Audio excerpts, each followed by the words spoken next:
32. 32. Well, we got... You look at it. My wife.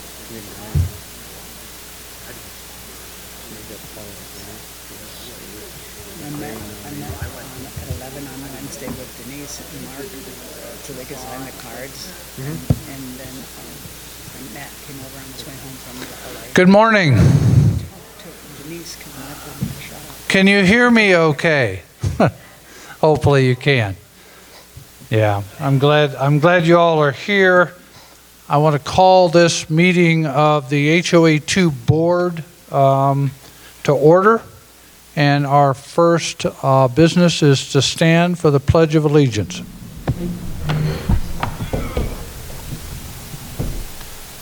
I pledge allegiance to the flag of the United States of America and to the republic for which it stands, one nation, under God, indivisible, with liberty and justice for all.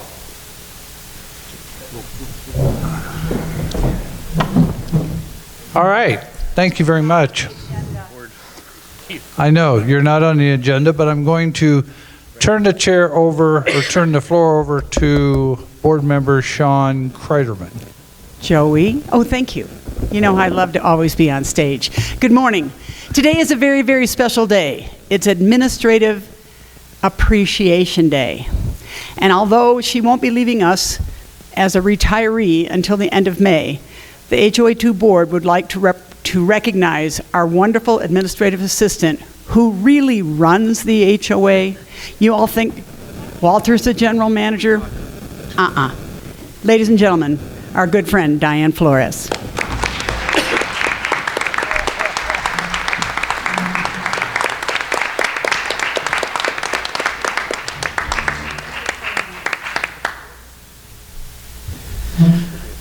Okay, I don't want Sean to uproot me here, so I got to get my word in too. I actually have all of our secretaries from the office. I've invited them to come down so that they can be recognized today.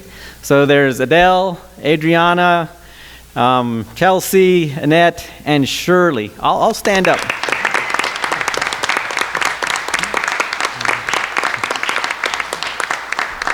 Now, I promised them they wouldn't have to stay for the whole meeting, so I just wanted to have you see the folks that really run things behind the scenes. You don't get to see them very often, but you do get the result of all their hard work. So thank you very much, and have a great day today.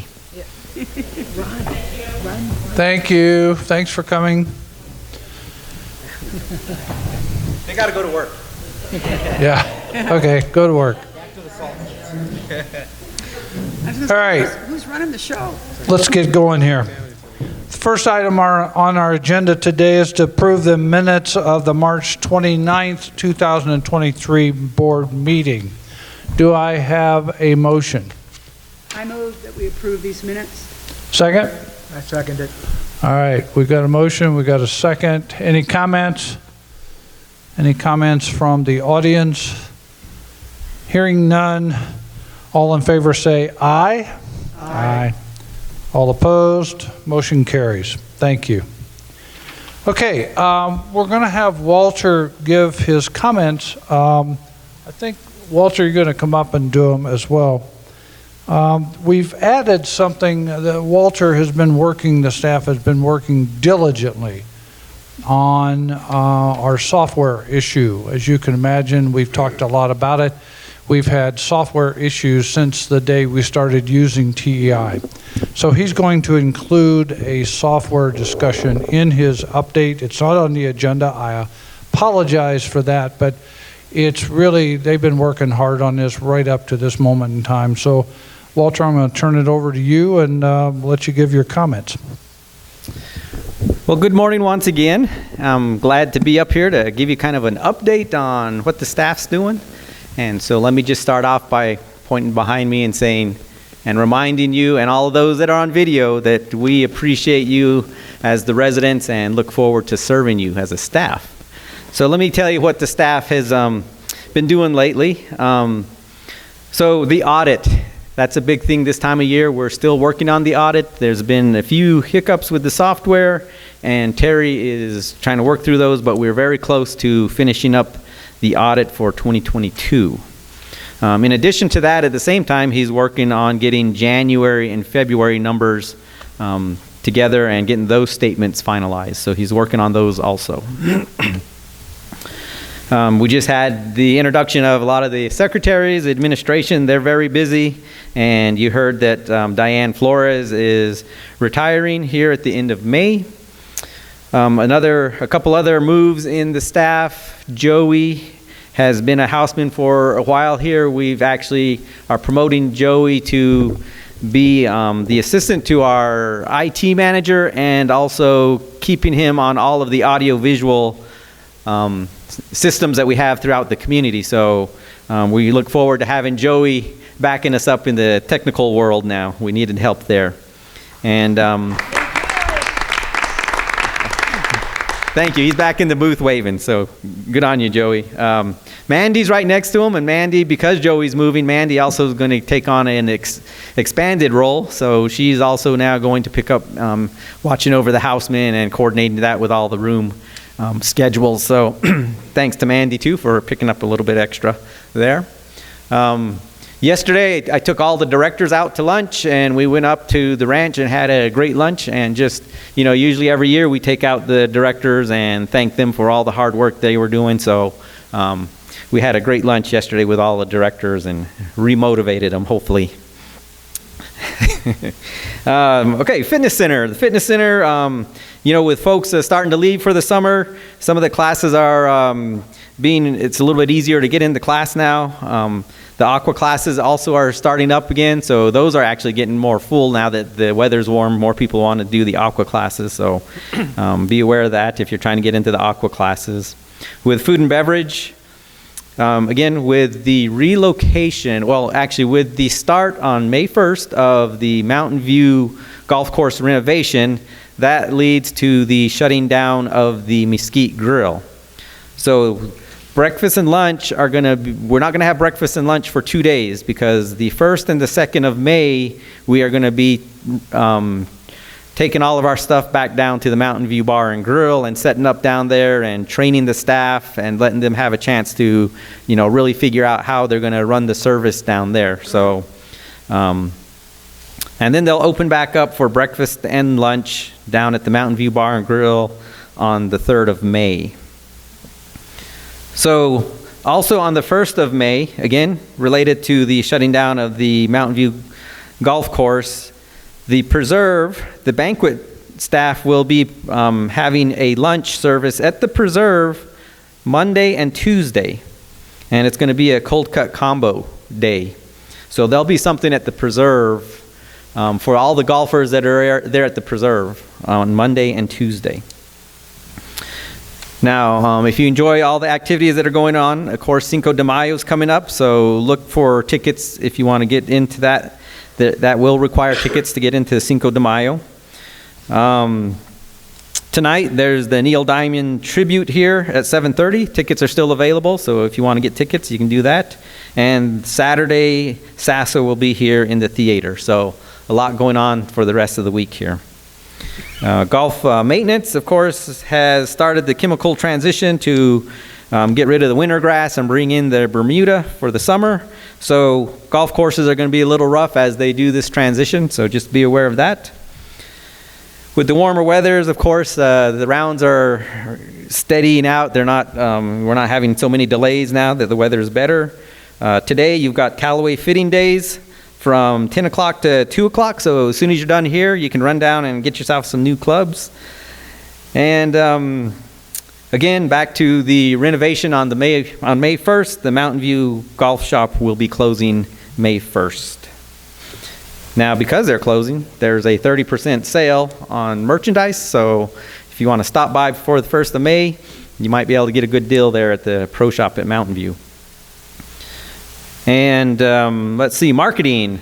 Marketing has been very busy. They're busy every day with just normal things going on because they're the ones that produce all of the flyers for fitness and all the different restaurants and all the different events that are going on around here, the theater. But on top of that, we have really had them engaged in information on this renovation. So they've been helping with, you've probably seen the announcements of the groundbreaking on May 1st. So that's all from marketing. Throughout the project, marketing will be updating their website, the Hard Hat Chats, and you'll be able to see pictures and different things about how the project's going. And then eventually, we're going to end up having a ribbon cutting when we're ready to open back up. So they're going to be putting out information on that also.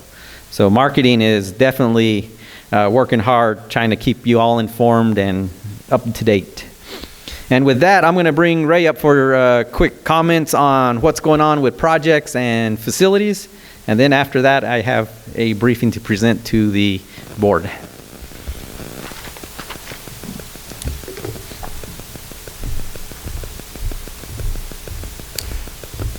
Thank you, Walter. Good morning, everyone. I just have a few projects that I'll update you on.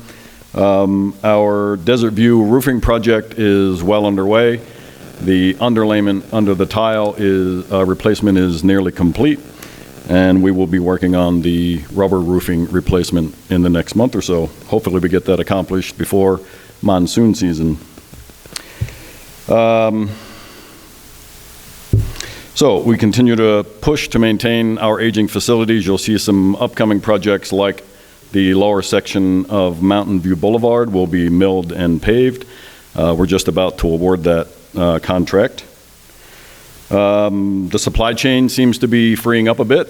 Our HVAC replacement program that we had a contract signed last March, that equipment is actually now available, and we'll be getting that installed here very shortly. From Patrol, Dale has hosted the final senior safety seminars, March 22nd and April 8th. More of those will be scheduled in the fall of 23. They were hugely successful, and thank you for your participation in those. You may have noticed that we replaced some speed cones up on Catalina Hills Drive and Peregrine Place. That's a refresh of the existing speed signs. They're nice and shiny now, so they're in the middle of the road in the 25 mile an hour speed zone, so try not to run over those. But if you do, they're nice, new and fancy, and they have the ability to be run over and stand back up, and hopefully they last a long time, but be aware of those. Finally, with the abundance of rain, we recognize there's an abundance of weeds.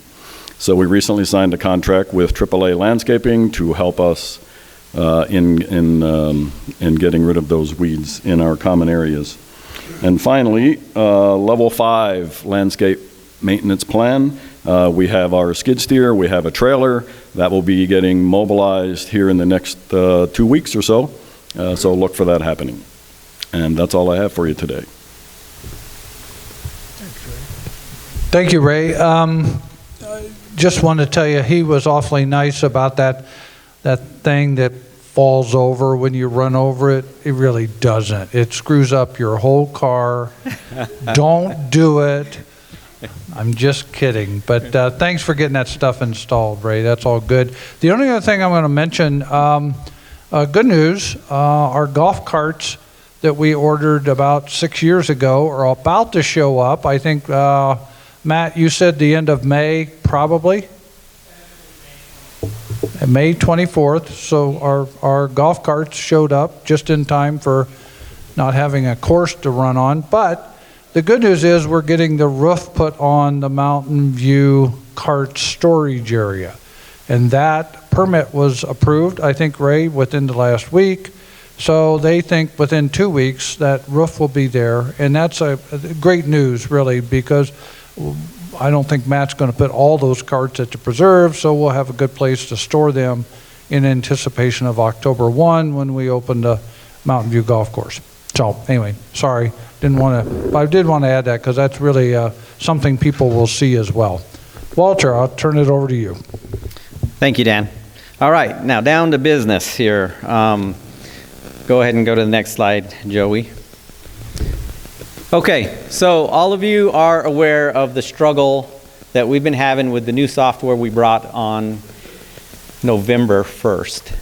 So TEI, we brought it on and we've given it a good shot to try to get it to work, and we still are not very happy with it.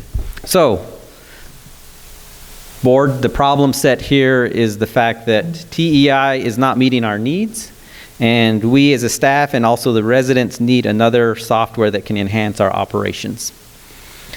Now, TEI, like I said, went live on November 2002. As of today, about 6 months later, we're still not able to get good financial statements out of it. We're struggling with the audit. It is not working for us. Not only is it in the financial area, all of the departments are struggling in terms of making it work. It doesn't totally work. They have different workarounds. They've made it work. They've made it so we can function, but a lot of the ways we get to do that are not smooth, and they're what we consider workarounds. The residents, I know the residents have been upset, and their statements are confusing. They're frustrated. They come up to the front office, and all of those secretaries that you saw here earlier have all been engaged in trying to talk with the resident, try to resolve the situation, working with accounting to figure out why the statements are wrong. And it has taken countless hours on our time to try to unravel this situation. So, as a general manager, when I first started seeing things go south, I had to evaluate and say, is it the software or is it our training? And so as I watched, as we got more training, as we engaged with TEI and their support staff, I came to the determination that it's really not our staff. Our staff is excellent at what they do. It is the tool we have that is not working for us. So at that point, I made the decision that I really would like to get a different software and get out from under TEI. And so I've started working in that direction, and this is the brief that I'm giving you to ask for your support. So the only way forward I see after evaluating this is to actually change the software management package that we have. Okay, next slide. Search for new software. All right, so I went back and I evaluated, we've done this a couple times now, so I went back and I evaluated the different software packages that have been presented in the past. Again, reviewing them, a lot of them aren't sturdy enough to handle what we do.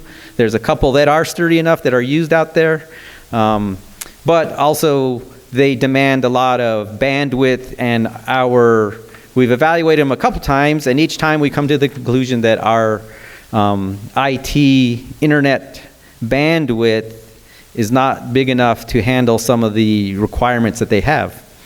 So that led me back to Northstar. So Northstar is the package we were using earlier, before November. Now we did have some concerns with Northstar, and that's why we wanted to go to a new package. So I went back to Northstar and started engaging with them, saying, why was your previous package not working for us? What was wrong with it?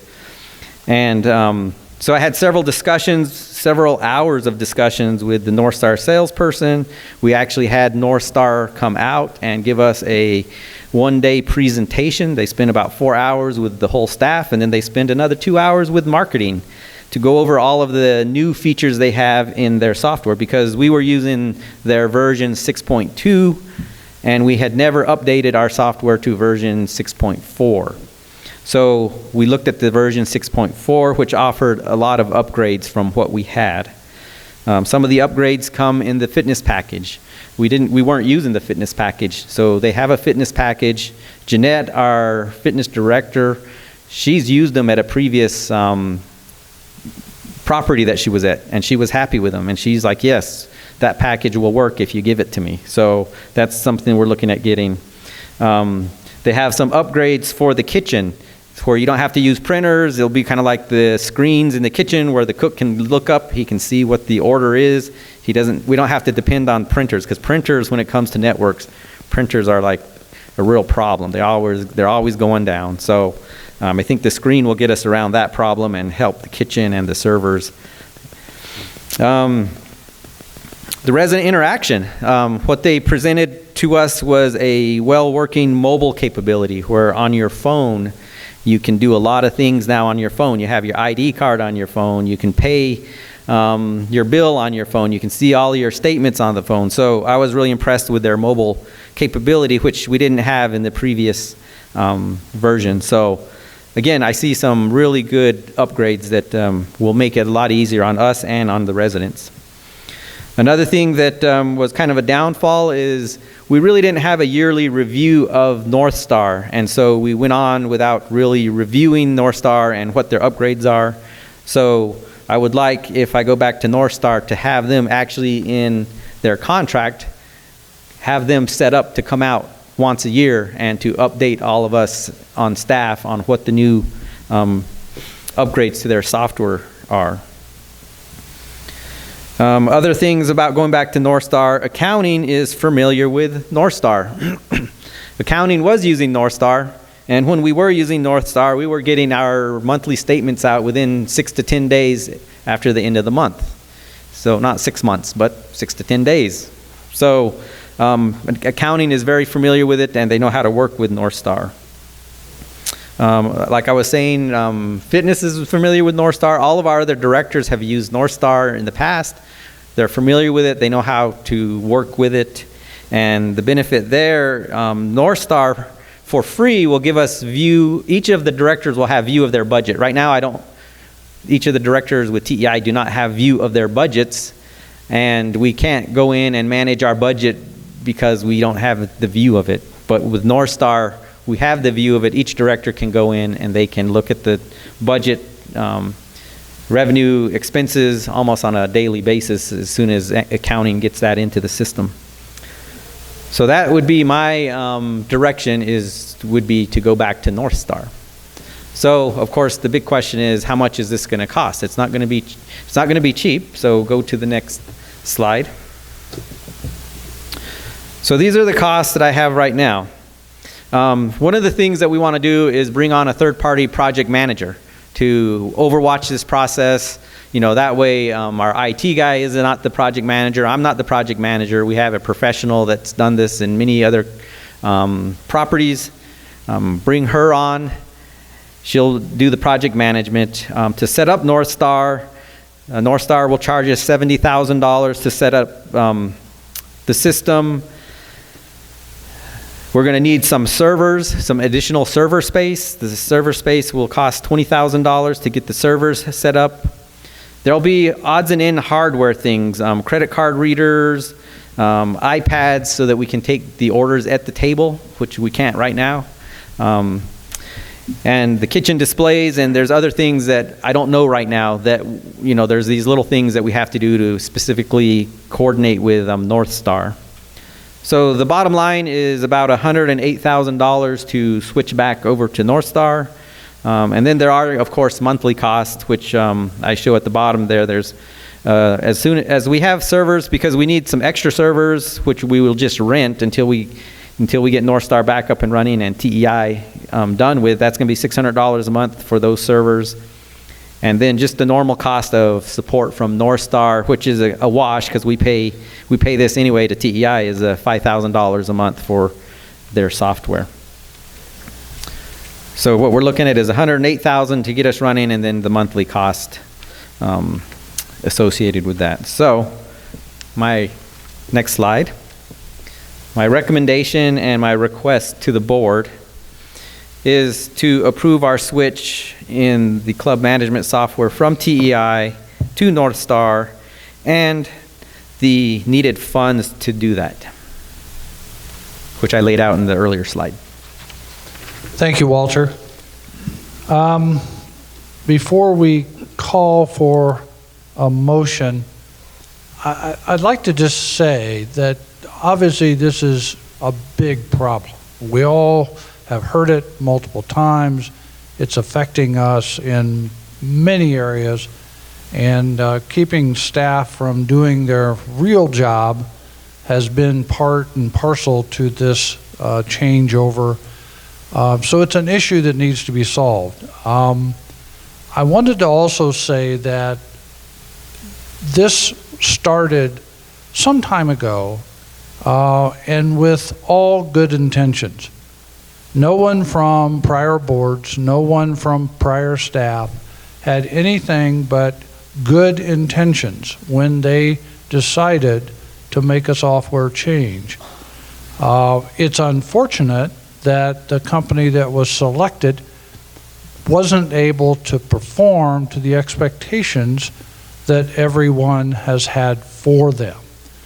But there was no one that had anything but good intentions in this process.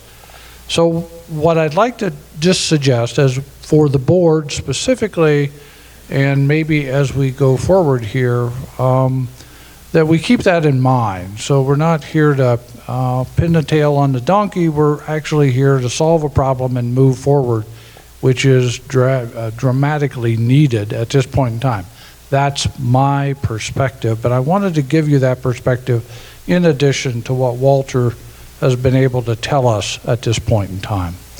Okay, so having heard all of this, I'd like to call for, is there anyone on the board that would like to present a motion summing up what Walter has said? Dan, I'd like to make a motion. Given the stress on the staff, on the directors, on the community at large, and knowing there's no financials, which is a very dire situation, I move that we recommend going with North Star as presented by Walter. Is there okay, let me rephrase that to make sure everybody's got it. Is there a second before I do that? I'll second it. Matt, second.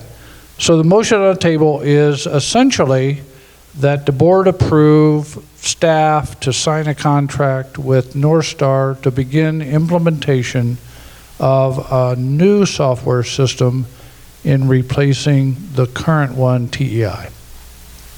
Including the cost associated with it. Including the cost of, I guess it was $108,000. I think that comes from the reserves, out of the reserve budget, which is where the TEI money was being spent as well. Okay, so am I clear? Everybody clear what we're doing? Good. Okay, we have a motion. We have a second. So let's have some discussion. Okay, I got a question for Walter. Go ahead.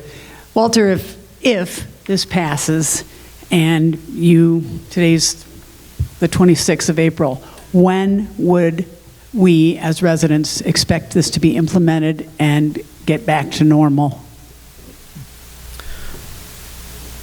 So talking with North Star, they say that once we sign the contract and engage with them, it'll be a 10-week process is what they quote us. Okay. So we're going to try to get this done during the slow season, be back up and running here in September or earlier. Well, if we sign the contract immediately, then we go May, June, so in the middle of July, we could be kind of back? Yeah, we could. I mean, our main goal is to get it during the only thing that's really the unknown, again, comes back to servers and the availability of hardware. So. Okay, thank you. Yeah, so 10 weeks, but I can't give you the exact time. Another question, which I know we've been discussing. Can you give us a little update? We have a present contract, obviously, and I know that's still up in a little bit in the air, but can you give a little bit of an update on kind of the process we're going through to try to address that transition with our present supplier? So the present contract is a 6-year contract, and of course the upfront cost we've already spent to set up. And so we're just in the mode of monthly payments for the next 6 years. So I have not addressed this with TEI because at this point I don't want to give them any other reason to back off. I want full support from them until we're actually ready to run with North Star. However, I have been in conversation with our attorney, and I will continue that conversation and prepare ourselves for the day when we actually write the letter to TEI that say, we're decided to go to another software. And then we're going to have to actually address the complications of actually terminating that contract. So that's in the works, but I don't have any details, and most likely the details won't be discussed in public. Any other board questions? The project manager that you have in the budget here, how much experience does that person have in software implementation? So we have a project manager that was recommended from Jim Pike, who also helped us bring on this last software package. He recommended us a person in Florida. She has like 15, I can't remember off the top of my head, I believe it's like 15 years of doing this. Many different companies. She's brought on software in a lot larger companies than we are. So she has, yeah, we called her, we looked at her resume. I can't, off the top of my head, I can't tell you exactly all the details of it. But how much experience with Northstar? She does not have experience with Northstar, but she has experience with all these other, with similar software packages. Have you looked at any project managers that have installed Northstar? We asked Northstar for a recommendation, but they didn't give us any recommendations. Did you ask anybody else? Yes, we asked Jim Pike, who is part of this world, and he knows these other folks that bring on these softwares. So, I mean, he's the most expert that we have. Okay. What experience or what issues do you see with the hardware and software?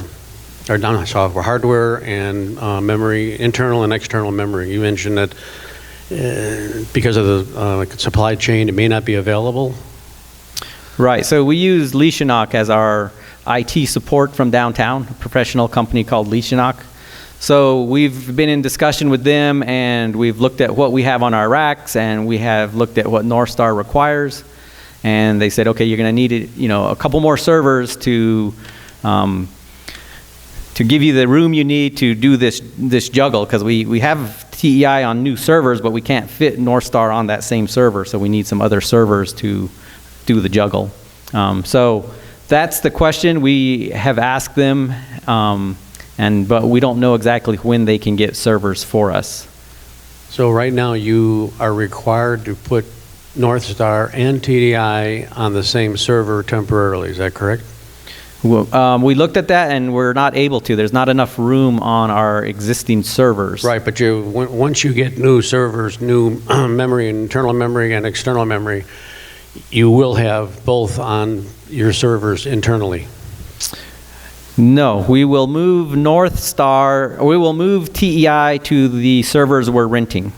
And we'll put Northstar on our permanent servers.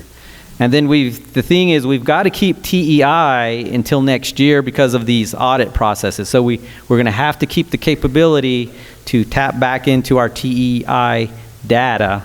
So we can't totally just erase them off the face of the earth. We have to leave them on a server until next year, until we get through the 2023 audit. And then at that point, we'll be able to totally break away from them. So some of the servers that you're going to be acquiring are only going to be temporarily until you are able to get rid of TDI. That's correct. We'll just rent them. Mm-hmm. Any other questions from the board? Okie dokie. Are there any comments from the audience? You need to come down. Comment period, you come down and give us your name and rank and serial number. And also it's a 2-minute time limit on it. But anyway, happy to have you. Good morning, Ron Betschke, Unit... Ron, please speak right into the mic. Ron Betschke, Unit 24, I think it is, in the preserve. 42, thank you. Lot 28, I think. My question, first question, is the idea that reserve funds can be used for this. Reserve funds are specifically earmarked, and this is clearly something that wouldn't be in the reserve fund. So can you really take money from the reserves to do this as opposed to finding funds elsewhere, operating funds? So when we brought on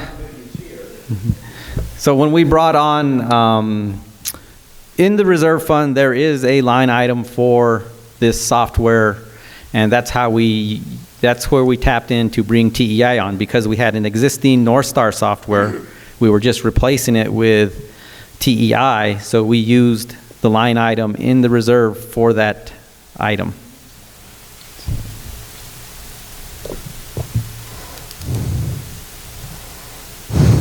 Dale? Dale Lehman, 44A, Lot 9. I'm the current chair of the Finance Committee. This whole situation has just been very, very difficult. I'm really happy for this.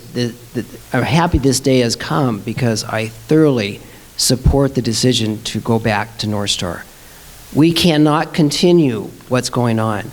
The internal accounting controls are being disregarded, and we have got to get control of the situation. So I encourage the board to approve this. Thank you, Dale.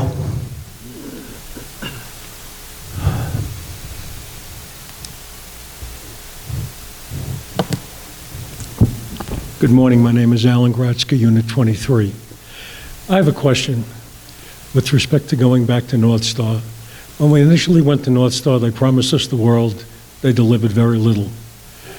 But now we're with TEI. Once again, they promised us the world, and obviously we're not satisfied. My question is, have we looked at, and if not, why, going outside and contracting the accounting function outside? As someone just said, we've spent hundreds of thousands of dollars on this, and we're nowhere at the end. And I'd like a clarification when Mr. Yazzie said, with respect that we have a 6-year contract with TEI. How much have we spent with TEI to date? And what's our responsibility going forward? Can we get out of the contract? Do we have to continue to pay them? Where do we stand? But again, I would suggest that before we sign with TEI, and I can understand the frustration from the residents and the staff, but running in to get promised the world again and deliver nothing, I don't think is the way to go. Please consider looking at giving this to an outside company. Thank you for your consideration. All right, thanks for the comments. With regard to the legal issue in TEI, as Walter suggested, we really have to have them at least for the balance of this year and probably early into next year, because we will be required to do an audit of 2023 early next year. However, that doesn't mean that we aren't going to continue to try and position ourselves to untwine ourselves from this contract, and that's the reason Walter is telling us, or made the comment, that he's involved our lawyers in this process. So as we move forward with TEI, we will do it on a legal footing, trying to maximize what we anticipate their return to us and minimize our cost to them going forward.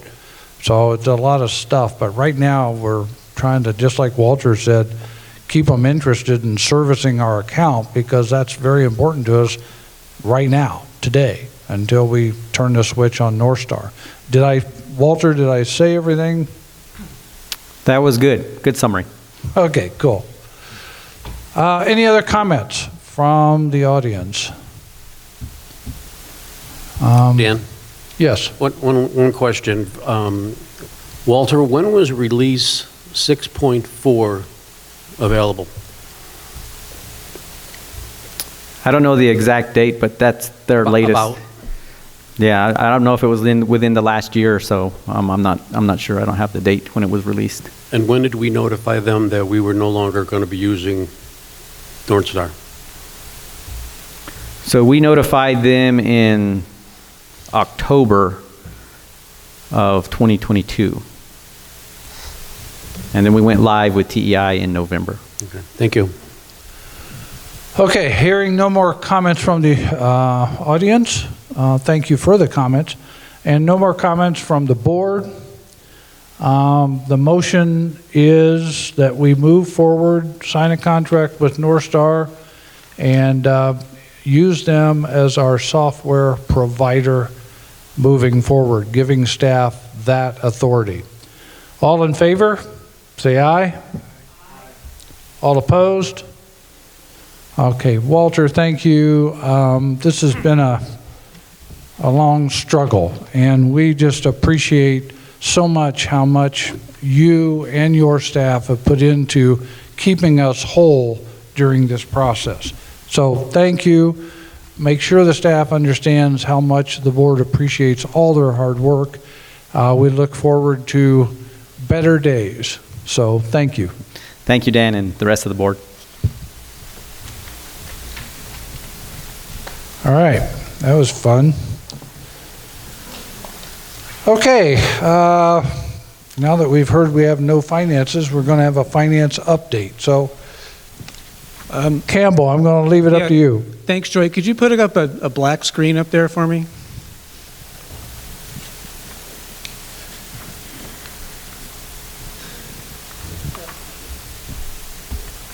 Just take that down.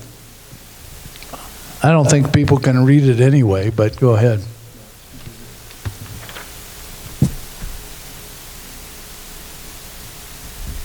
That's fine. You can leave that. Basically, those are our financials. If there was a black screen up there, those are our financials. That's what we see, which is nothing. The situation's dire, as Walter described it. We really have no way of knowing what our accounting and financials are because of this TEI system. So really all I can give you as an update is our cash position, our operating cash, our reserve cash, and our CIF cash. So as of the end of April 25th, yesterday, we had $4.7 million in cash. We can pay our bills. That's not an issue at the moment. Reserve cash, we have $4.3 million as of yesterday afternoon. We can pay those bills as well. And our CIF, our capital improvement fund, which we don't really use very much, has about $1.0 million in cash. Now that's cash. We have other investments, so these numbers could be a little bit bigger on the reserve issue and the reserve account in the CIF, but just cash in the bank, spread out, as I said, with our ICS insured cash sweep, we're protected with FDIC insurance. Just wanted to make sure that that's really all we have. I wish I could give you more. Walter did mention our audits kind of in the final phases right now. We expected an exit review with the audit subcommittee, the finance committee, sometime in May. Hopefully the earlier the better, as Walter commented. Now, Joey, can you go back to we started this year kind of highlighting our reserve expenditures and our CIF type expenditures. This is for the first and second quarter. Kind of want to highlight some of the bigger projects going on. Ray mentioned the Desert View roofing project going on. I'll tell you that it's over budget right now. It was budgeted for about $310,000. The quotes are about $336,000. That doesn't include the parapets, which was unbudgeted, and that's $58,000. Also, if you look at, there's a lot of purchases of maintenance equipment for the Mountain View, of maintenance equipment for the Preserve. We're under budget for the purchases for the maintenance equipment for the Mountain View, but we're over budget. We're also under budget for the Preserve, but some of the trucks that we bought were over budget. So putting it all together is kind of a wash.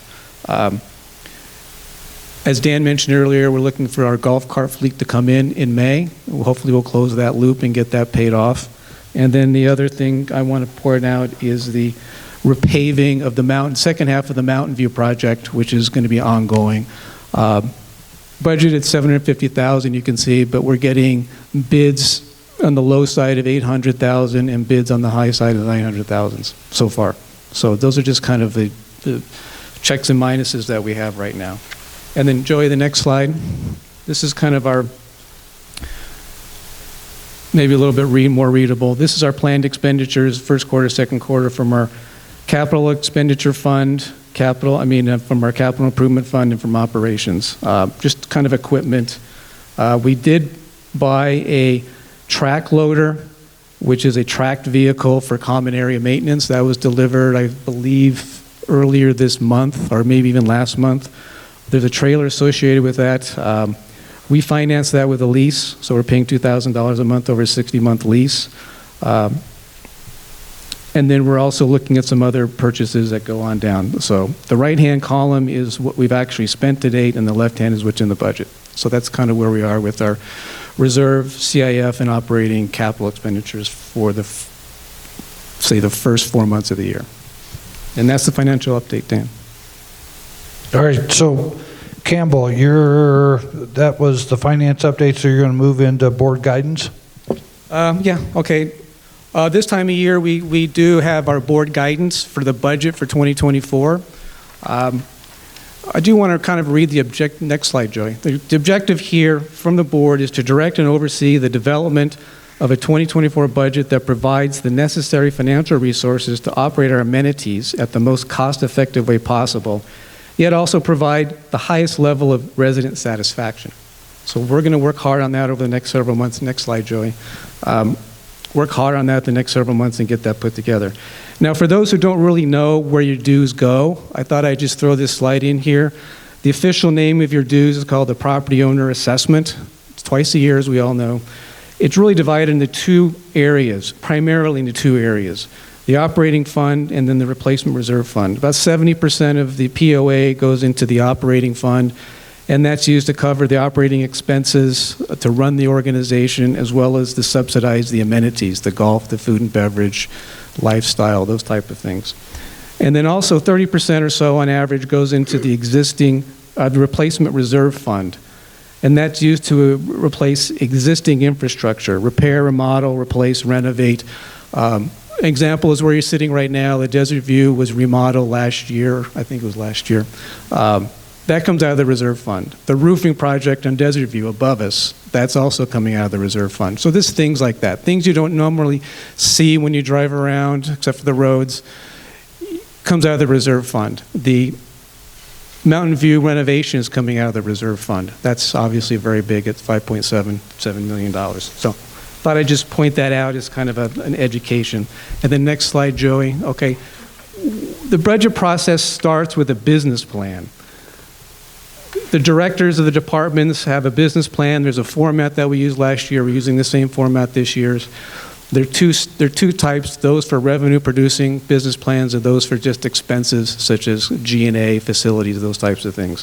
What we're looking for and guiding staff to do this year is, for the revenue-producing departments, is grow revenue faster than expenses. That's kind of a basic operating leverage. If your growth rate of revenues is higher than your growth rate of expenses, you're going to be lowering that subsidy over time. So we're looking in the business plans for those kind of directions.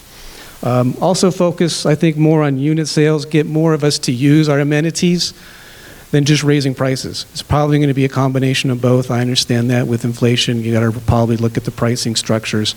But also we need some plans to get us to use our facilities more. So I'm looking for marketing plans with that. For the expense-only departments, we got to look at realistic inflation factors, which will probably be, as the year progresses, we've seen inflation come down. It may stabilize, it may go up, depending on which economists you read. We'll see as the year progresses. But we need to use some really realistic inflation factors for labor, materials, and supplies. Okay, next slide, Joey. And then once the business plans are kind of in place, we get into the hard numbers. Again, I'm looking for revenue-producing programs, golf, F&B, fitness, theater marketing. I want more unit sales, more use of the facilities as well before you price hikes. Then for the expenses, inflationary expense factors, labor, material, supplies, we also need to look at implementing strict efficiency measures as well. We've got to look at every cost and make sure it's reasonable and needed.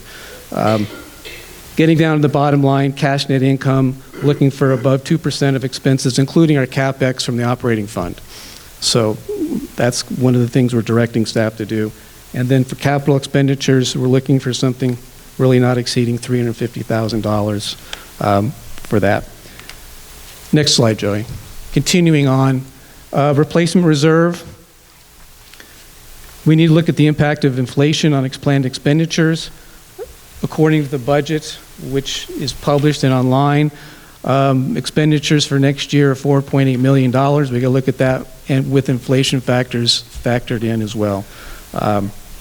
Also, big items next year we're looking at is the Mountain View Clubhouse renovation. We're looking at the preserved pool needs to be repaved or replastered, and then looking at roads. Next year's expenditures are right now budgeted at $1.3 million for roads. And then looking down the road a little bit more, we need to be proactive with phased-in financial planning. There are a lot of big projects coming up the next 5 years, starting in 2020 this year, and as well as it going forward for 5 years. I think we need better financial planning to pre-plan these expenditures. The $6 million loan this year was done because we didn't have the money for the renovation. So that was a little bit behind the curve, so we took out the loan to do that. It's not necessarily going to be available in 2028 when we do the preserve renovation, so we need to start planning for that now, so maybe we don't need a loan going forward. And then also initiate planning for a common area maintenance facility. We need desperately a new common area maintenance facility. We need to start planning for that as well. Next slide, Joey. Open dates. These are open to the community to come, give your comments. The first one's July 28th, where we're going to review with homeowners, clubs, and committees the projects that you want funded. You got a chance to put in your recommendations for projects and capital expenditures. There's a form that's going to be sent out or available soon, so you can start doing that. I think June 1st is when it's available, and then you can turn it in by July 1st, I believe. August 25th is where we continue the process. We're looking at capital, CAF, reserve fund, operating budget review. The budget should be starting in some kind of form then, so I can start digging in the numbers and going back and forth with numbers that need to be changed. September 29th is a budget review. This is, again, these are all open meetings. Everyone's invited. And then on November 1st is the town hall, where we discuss the final budget. The next slide, Julie. So I move to approve the 2024 budget guidance. Dan. All right, thank you. Is there a second? I second it. Matt Campick, second. Assistant Treasurer seconds it. Is there any discussion from the board on this board guidance for staff? Question? Nope. Nobody's got a question? Any comments from the audience? Hearing none, I'll make one comment, and that is that I think that this board will be intentional this year about trying to improve the common area maintenance area that we store our equipment and our employees have to use. It's almost embarrassing what little capability we give our employees to get a lunch break or use a bathroom or whatever. It's really not in good shape. So I think this year, this board wants to be intentional in trying to address that, along with the staff making recommendations, hopefully by budget time, to be able to analyze it. Not suggesting we're going to do anything, but I think we're going to be very intentional about having options available to us during this budget process. That's my only comment. Any other comments from the board? Okay, all in favor of the motion, raise your hand. All opposed, motion carries. Thank you very much. Thanks, Campbell. Good job. Good job. Okay, we have on the agenda an update from Matt on strategic planning. He and many people have been working diligently on this subject since our last board meeting. So Matt, I'll turn it over to you to kind of give us an update. Thank you. Am I on, Joey? Thank you. I got yelled at, so I will apologize to everybody. I have to wear a mic because I did a poor job last month.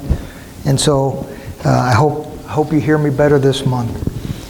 The good news since our last meeting was the contract with the McMahon Group. We approved the McMahon Group at our last meeting. Dan signed the contract on the 10th of April. So we immediately moved out, and the next step in this process is to host a series of 5 focus groups. One of the focus groups will be the board and the general manager. 3 of the focus groups will be up to 20 members of our residents. And then on the 6th of June, the general manager and his senior staff will be involved.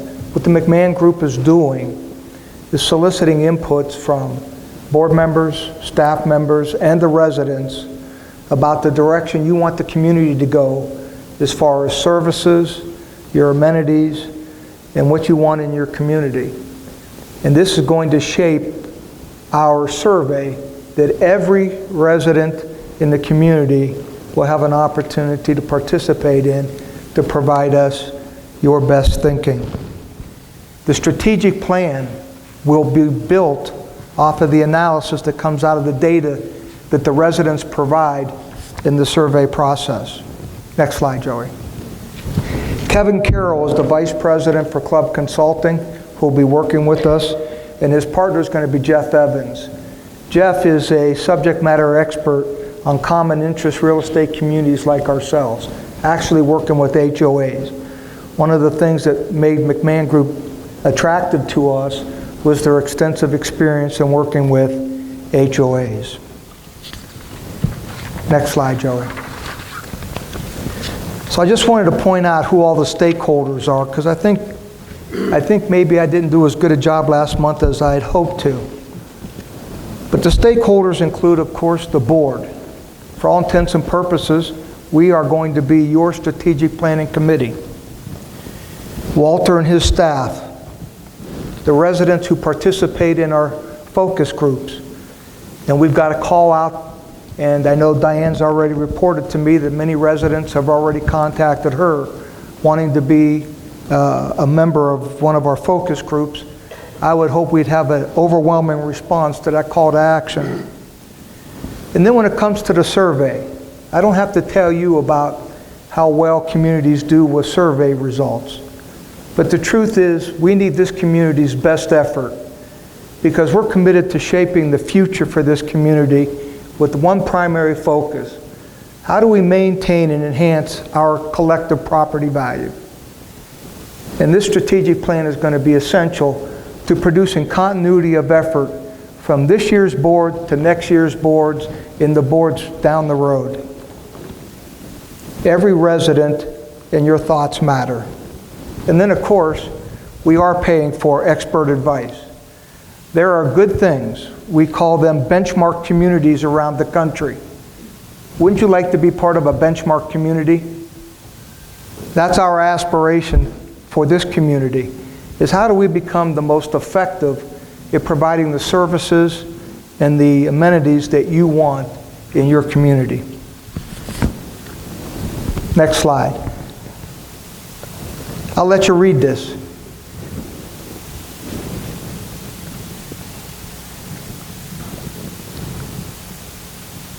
If I haven't convinced you of anything in the first 4 months of my serving on this board, is I have a bias for action. And today I want to communicate to you, so do the other members sitting up here at this table with me. So I ask for your patience, your cooperation, and your trust as we produce the strategic plan for the best interest of all of us.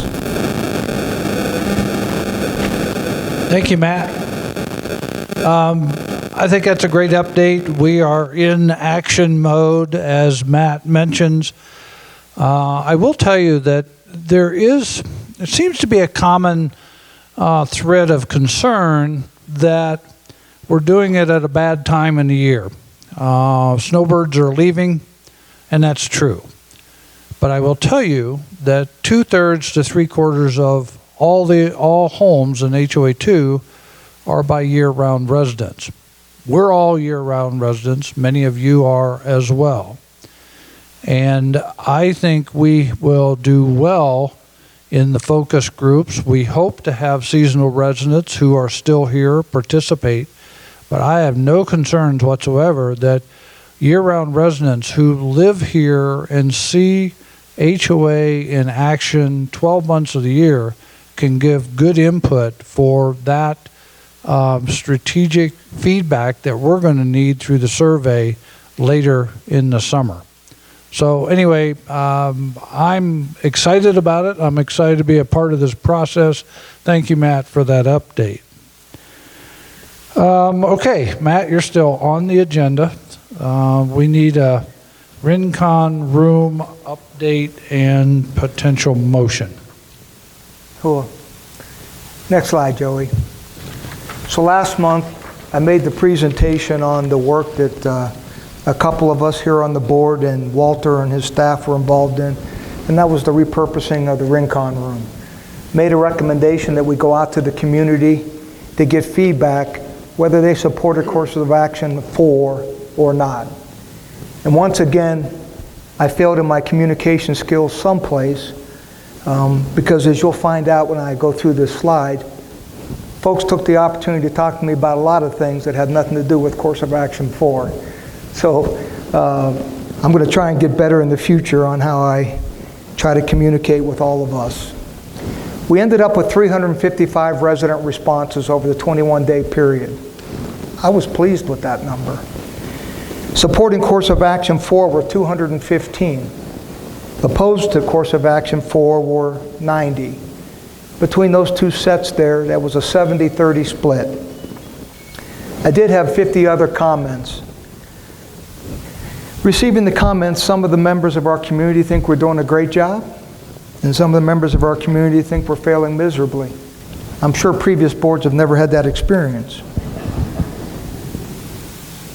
Some folks ought to be future board members because they got a lot of ideas and creative thinking, and they took the opportunity to share some of that thinking. And so I encourage all of them to rock up and join the fight and try to lead our community forward. Next slide.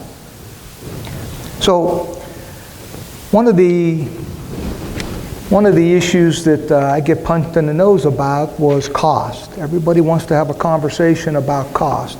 So I put this slide together, and I wasn't trying to be flip, but it probably comes off as flip. There are costs associated with approving course of action 4. There's also revenue streams being generated because of course of action 4. And I just wanted to remind my fellow board members what problem we were solving. And the problem we were solving that I was tasked with was to repurpose the Rincon room, AKA move the golf shop out of there so fitness, wellness, and recreation could take back that 2,000 square feet they had until up till 5 years ago. That was the mission that we had. So we gave ourselves some parallel guidelines. We wanted to minimize the impact on services that we were currently delivering to our residents. What happened 5 years ago is we took services away from the residents. And so when trying to come up with a decision that made the most sense that I could, Denise and I could present to our fellow board members, we gave ourselves some hard constraints or hurdles that we wanted to leap. One of those was, how do you do this when we have this crush for space and not impact something you're already doing? And that proved to be a daunting challenge. But when it comes to money, I don't know how you want me to measure providing more services to our residents. I don't have a cost database to give you that. I know that what Course of Action 4 does is that it moves breakfast and lunch from the current Mesquite Grill down to the Bar and Grill. So some people are attached to looking at me on the putting green. I get it. I like looking at me on the putting green. But the service that we're providing to the residents is not changing. We're going to provide you breakfast and lunch. We're just going to relocate it. No loss of service. So the next consideration was, let's put the golf shop in the Mesquite Grill. And what does that do for us? Well, it creates cost. The first thing we have to do is put the dance floor back into the Rincon room. Used to be a dance floor there, I know, because I took dance lessons there with my wife when I first moved here 9 years ago. And so we're going to put a floor back in there if this course of action gets approved. The Mesquite Grill is going to require some work. The counter that currently serves the golf shop in the Rincon room is falling apart. We're going to need a new counter for the golf shop. Matt will need an office. Well, the office is already there. We just have to punch a hole in the wall so he has access from the golf shop into the office that he would be occupying. So there's a nominal cost associated with putting that doorway in. And if we're going to run a world-class golf shop, we probably should add a dressing room. I'm just saying, it might be nice for people to be able to try clothes on in the golf shop to make sure they fit. So these are costs. So what are the revenue generations? Well, the Rincon room itself, if it reverts back to the status that it had 5 years ago, it's going to be able to create revenue opportunities that aren't there today. I know the dance clubs are dying for places to do their lessons.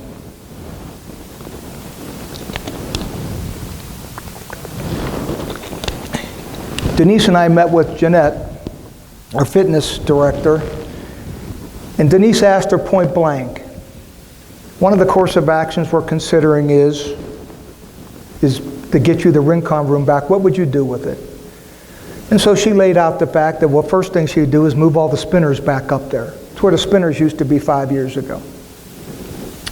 When the spinners aren't spinning, their bikes got pushed down there into the corner, and table tennis went in there, and other activities could use the space, and then the dancing and all the rest of it. So that's her vision for restoring activities in the Rincon room that will create revenue generation for her. Additionally, we have what's the rooms down there at the Desert View? Mariposa. Thank you. Mariposa and Paloma. I had brain lock for a second. The Mariposa and Paloma room, by getting the bikes, the spinners out of there, and the table tennis and moving it up, it creates new revenue generating opportunities for her, for classes, to provide services to our residents.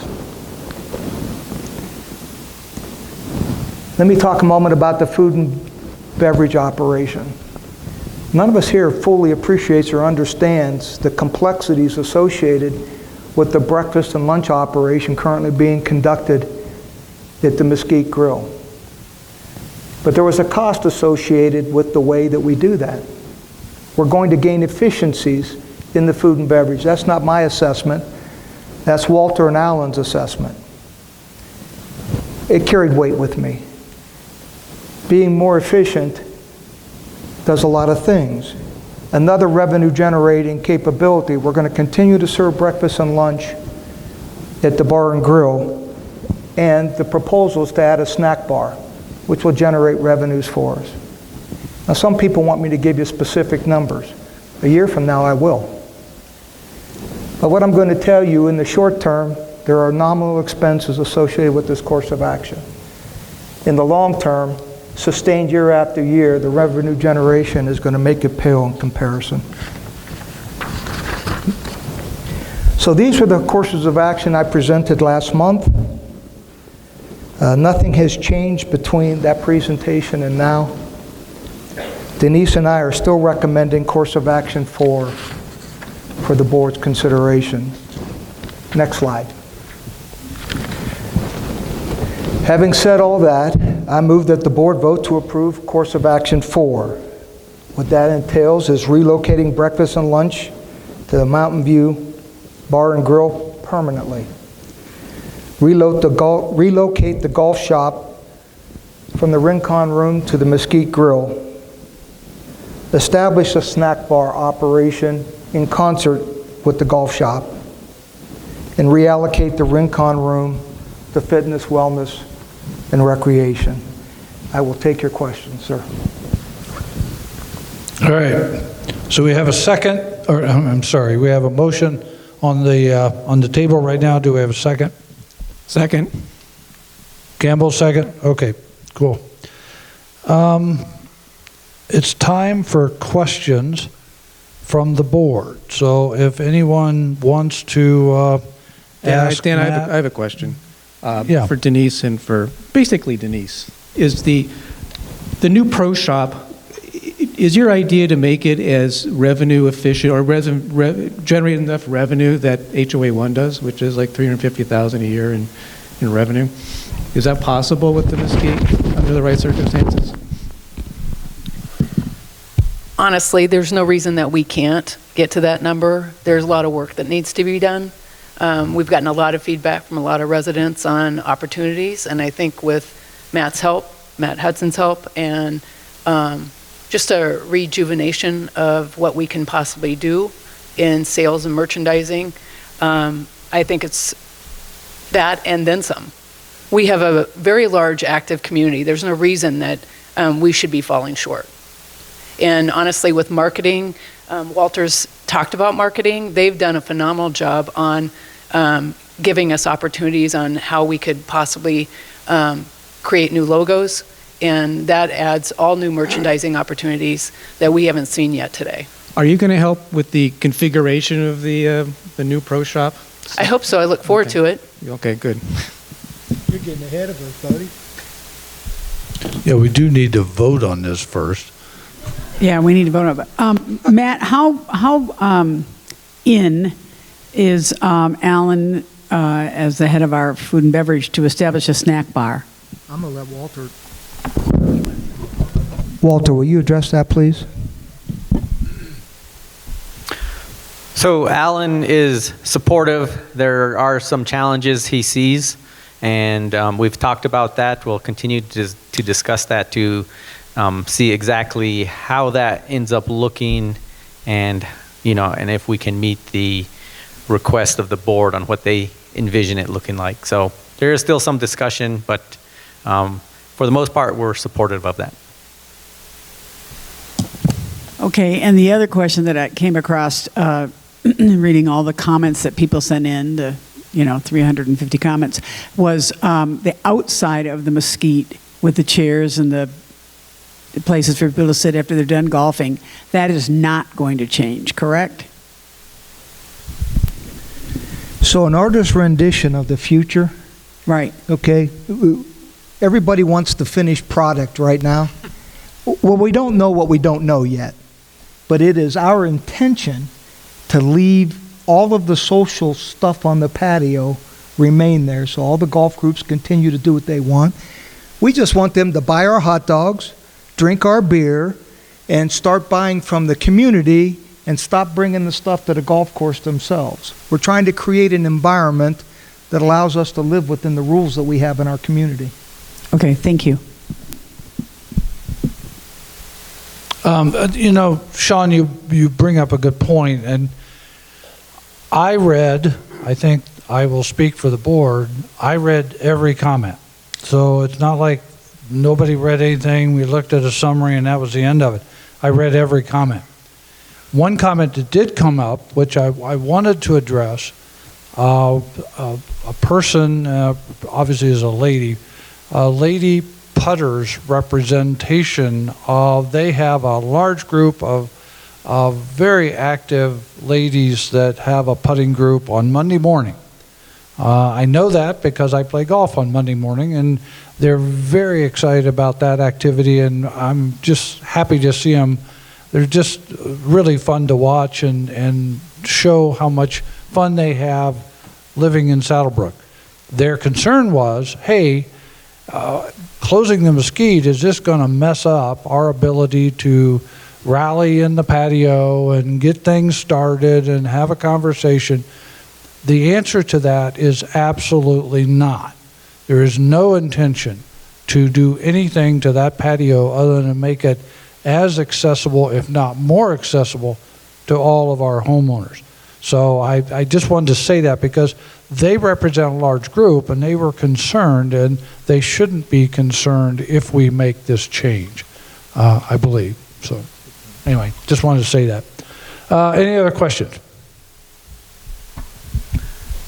Yeah, I've got a question. You talked about the cost incurred, that you don't think it's necessary for the board to know that before we vote on it?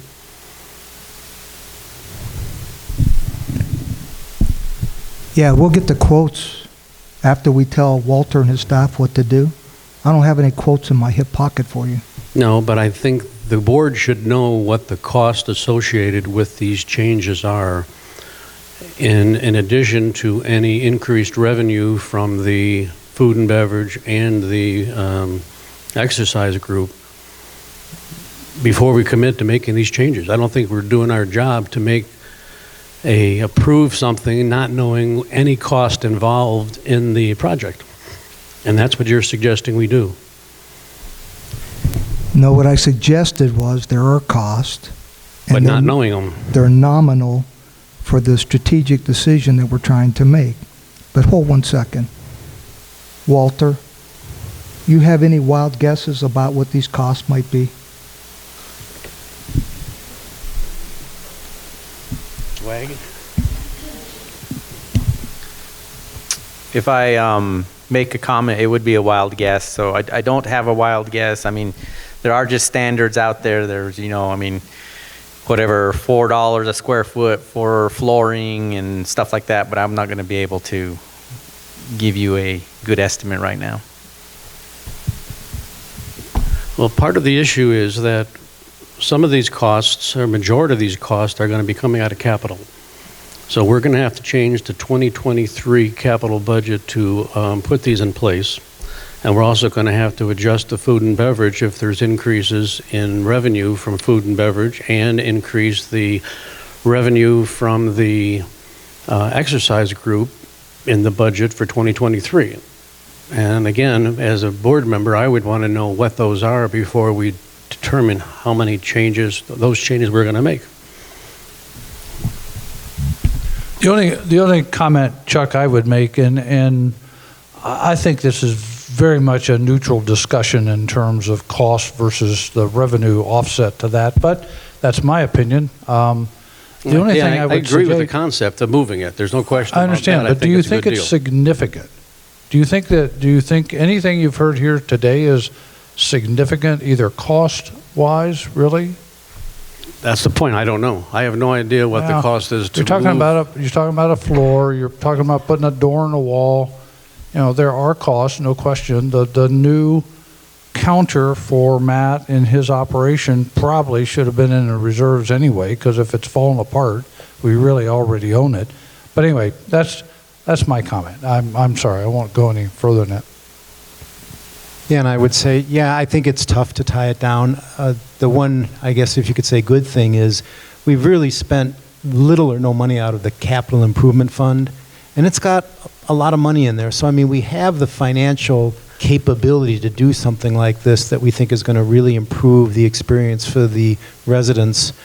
And, I guess that's not necessarily a justifiable reason to always spend money, but we at least are in a really good financial position from a capital improvement standpoint. I don't remember what the current amount is in the CIF fund, but I thought it was like 1.6 million or something. So it's significant, and so I think it's probably, and I think Dan is right. I think certainly, flooring is going to be certainly some money.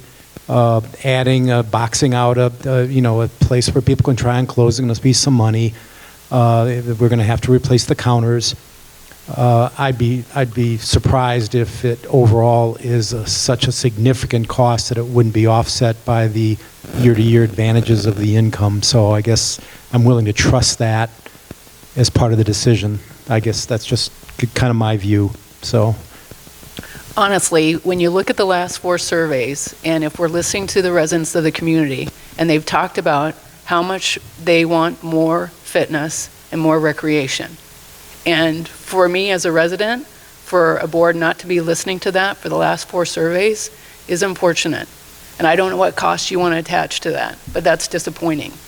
And honestly, we don't know what the income can be from the snack shop, because when I talked to Alan yesterday, there's revenue streams that we haven't even touched yet from possibilities in regard to golfing that it's untapped. So we don't even know, and that would be a guess. But from my perspective, to take what was taken away from fitness, from the Rincon Room before with no really thought of customer or resident satisfaction is disappointing. And this is one of the reasons that I think Matt's trying to explain. What cost can you put on that? And I think to put that back to what the residents want is a step in the right direction. Thank you. Any other comments? I just want to say, before I get into this too much further, for me, this is a pretty exciting time. I've heard so many people say, I never want to go to a board meeting because it's always figured out when I get there and who cares and it's already done. This is what board meetings look like in reality. No one should have the same opinion of every conversation. People should ask questions. So this is what governance really does look like out in the open. So I'm really proud of what you guys are doing. Good job. Thank you for all of that. We had over 300 comments, and I told you we all read them. And honestly, I think I'm going to, as much as I would like to hear more comments from you, we've had 300. So I think as a board, we're going to skip through the resident comment period, because I don't know if you've had comment or didn't have a comment. I can't filter all of that. Yes, ma'am. Well, if I'm going to open it up, I'm going to have to open it up. I understand that. I get it. Did you send in a comment during the 21-day period?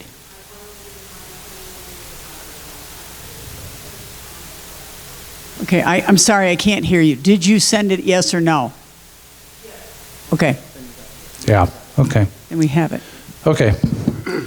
Anyway, we're going to skip through that. I'm sorry, I don't mean to, but we could be here all day. We've heard 300 comments, Dan, which is a ton Dan, of I'm going to do a comments. point of order. Let's vote on the motion, please. What? I didn't hear. Point of order. And that means I'd like us to vote on the motion, please. Oh, I'm sorry, I didn't hear you. Okay.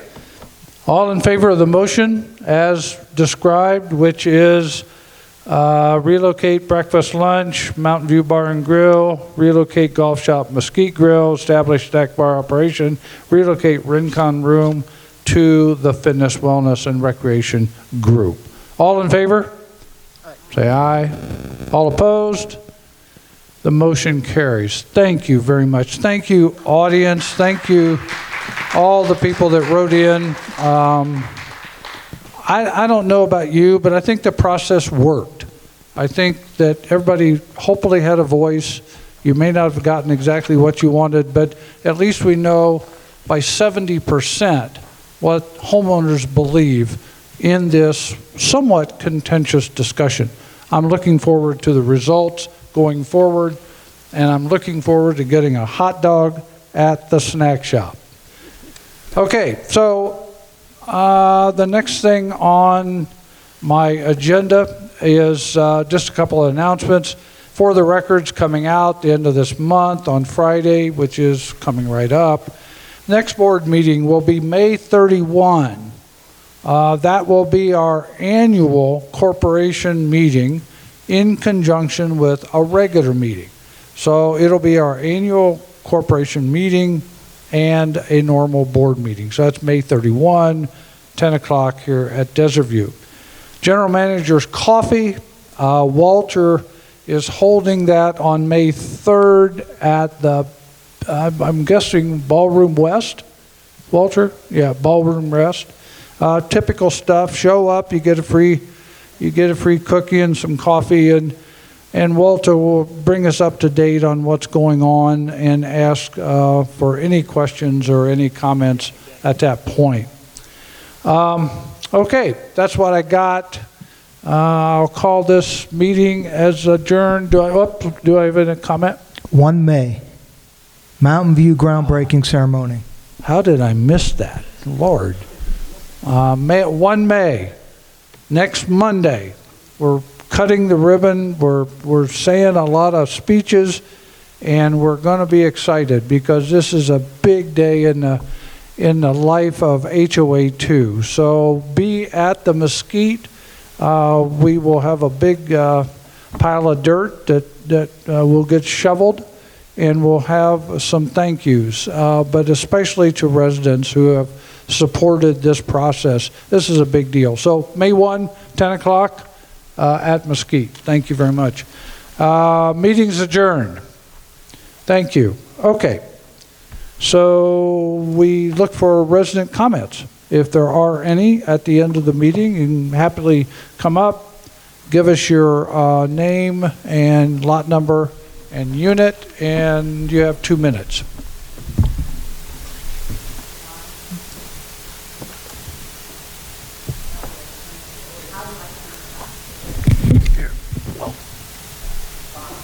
It's on. It's on. Yes, sir. Okay. K. Tornay, Unit 35, Lot 77. I heard a rumor that we were borrowing I'm sorry, I'm not good with numbers, but it's either 50,000 or 50 million I know that's a big deal, to renovate the golf course. I didn't see anything about that up there. So is it just a rumor? Our budget has been $5.7 million. $5.7 million for the golf course renovation. It was approved last year. Contract was signed last year. Was it last year? 5.7. All right, next comment. Thank you, by the way. Good morning, Joe Coachella, 48, 135. So I decided to do a little study, and I decided to compare HOA fees to the Consumer Price Index for the last 7 years, from 2016 to 2022. So our HOA fees have increased 66%, or 9.52% per year. The CPI rate increased, hold on, maybe give me a couple seconds back to that. The CPI rate increased 21.58%, or 3.08% per year. So our HOA fees are averaging 6.44% above average inflation for the last 7 years.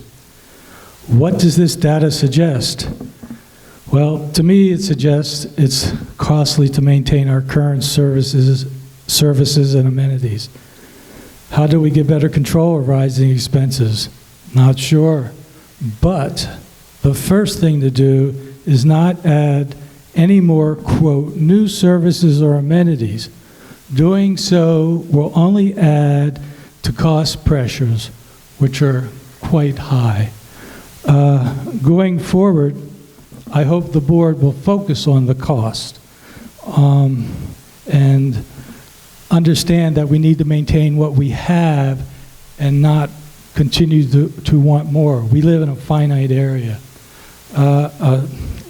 Finite area.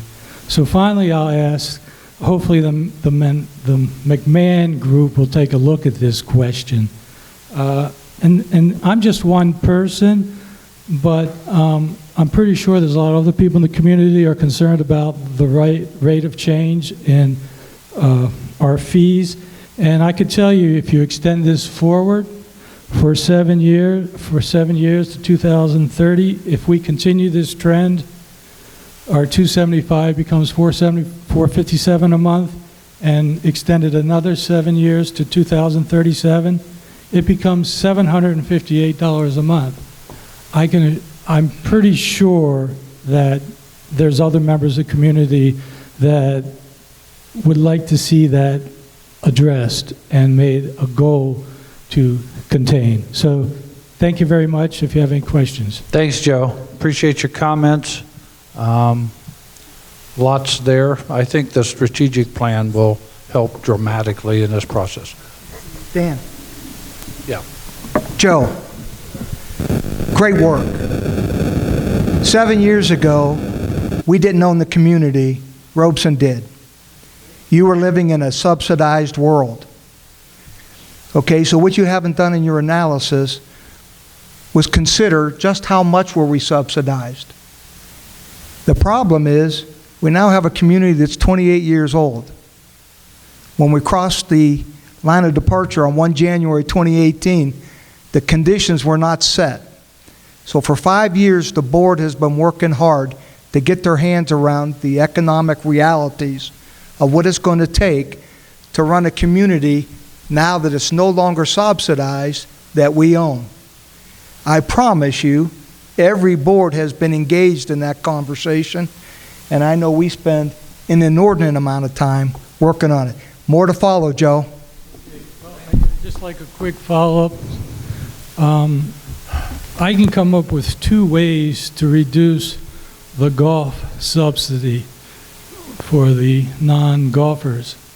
And I guess I'll challenge you, because you're a really smart guy and you really follow golf, to come up with 2 ways to reduce the subsidies that we're paying for golf. And it's something that I'm going to bring up probably in 3 or 4 months when the golf course gets closer to completion.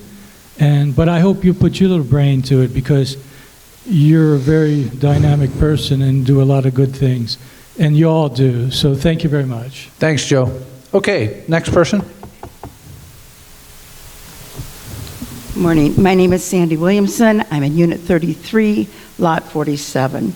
I applaud the board for involving us in a strategic plan for the entire community, and I think it's very much needed as we're growing, and I think that many of the issues that are discovered or are being considered would be well put with a board, with a community group, or with a, I'm a little nervous, with a professional group who is used to homeowners' issues and problems.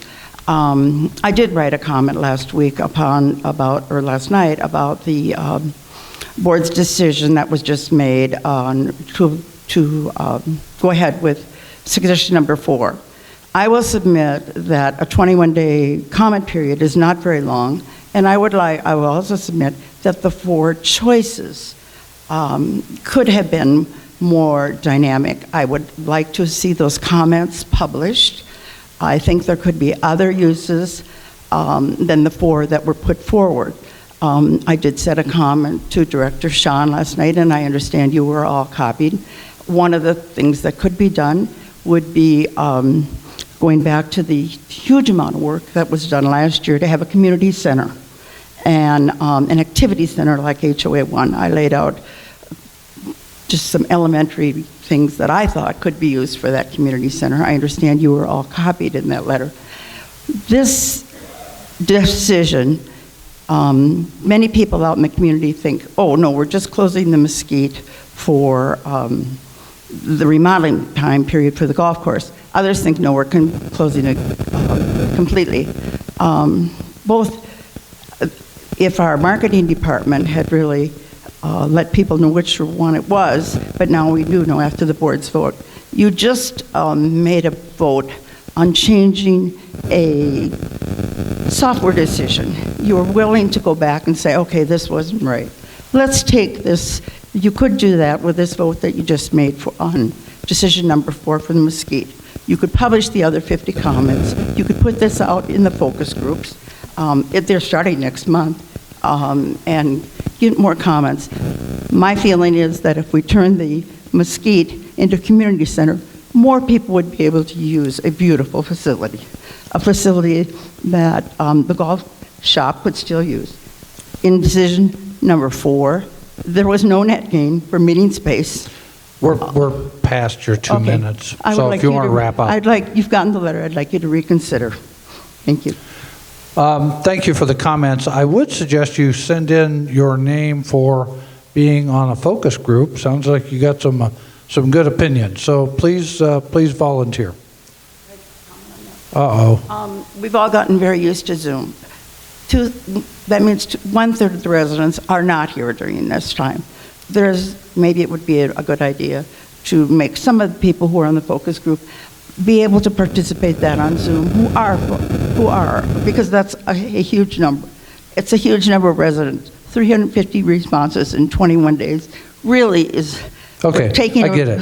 I get the 21 days thing. Thank you. All right. Eric Zobel, 42, 137. I just want to pass some good news, I think. In the chair meeting this morning, they mentioned that they may be initiating Sunday brunches again. And I bring it up here publicly so that maybe there's a little more pressure to follow through with that proposal. Good, thank you very much. Alan, our food and beverage director, is anxious to get Sunday brunch started at the bistro. So as soon as things get going, and he's got a lot of ideas there. In fact, he's going to be a guest of honor at our May 31 board meeting, and give us an F&B update. But I do know the Sunday brunch is high on his list because we've got now the two churches, one in the bank, one in the ballroom, that's starting to meet based on HOA1's renovation of their restaurant. They're starting to meet over at our place. And then we have the the church that meets here, community church. I can't remember. Sorry, I got a name that's... CSB. Yeah, right, exactly. So anyway, he's excited about it. Thank you very much for reminding us of that. Dan, I got an update. So on the Sunday brunch, Alan said they're starting on May 7th from 9 to 11. There's going to be Sunday brunch at the Mountain View Bar and Grill. There'll also be a limited other menu for those that don't want to participate in the Sunday brunch. Cool, super. Things happen immediately around here. 9 to 11, starting the Sunday is 7 May. That really is exciting, actually. Okay. Ron Betschke, Unit 42, Lot 28. I had some concerns about the McMahon situation. First of all, I would have thought that the Finance Committee could have been involved in this decision. I mean, they're supposedly our experts. But regarding the contract itself, I have no idea what it says. From the contract, how much are we paying? What are the parameters that you have established? When is the report to be presented? Can we see an example of a report that they have provided for other communities so we can get some sense of what they're doing? Are there any benchmarks that you've established? We talked about this for the invited contract, and you promised that there would be benchmarks. There may be, but I haven't seen them yet. They may be there. The concept of going with an outside consultant, I think, is fine. There's nothing wrong with that. However, we have experience in the HOA. You've all seen a long-range planning report that was done by the combined HOA1 and HOA2 long-range planning committees. Is McMahon going to review that? Will they interview some of the people that put that together to give some sort of sense of what working together would be? Based upon what you've said, I don't see any concept that McMahon is going to be directed to consider how we can improve relations and work together with HOA1, which of course is an important factor. Do we have will McMahon provide any cost estimates for its reports? Thank you. All right, thanks, Ron, for the comments. Any other comments? Really quick. I will tell you that the cost estimate, Ron, was in Matt's presentation last month. Well, and so was the due diligence on finding another community that was working with the McMahon Group. We presented that last month, Ron. You were here. Oh, that was... Well, you were AWOL then. You're going to have to go watch it on television. Seriously. Yeah, it's in there. We did the due diligence. We did go out to other communities that we're working with. And so everybody understands this. We're working on a strategic plan for Saddlebrook HOA2 because we're really worried about Joe's concerns. And so our focus is inward and downward. Saddlebrook HOA2. Thank you, Ron. Joe, again, really quick. Whether you love it or like it, ChatGPT is really interesting. So I asked it, have a golf course, been losing money for the last 7 years. What can I do? It put out 10 incredible answers, some of the things what we're doing. And I also asked it some questions just about the HOA. So if no board member's ever done that, I would think of a question or two and just play with it, and it's super amazing. Bye. Thank you. Thanks, Joe. Thanks. Any other comments? Wow, it's 11:39. We did pretty good today. Thank you all for coming. May 31 is the next board meeting. May 1 is the ribbon cutting. See you there. Let me help you understand facts.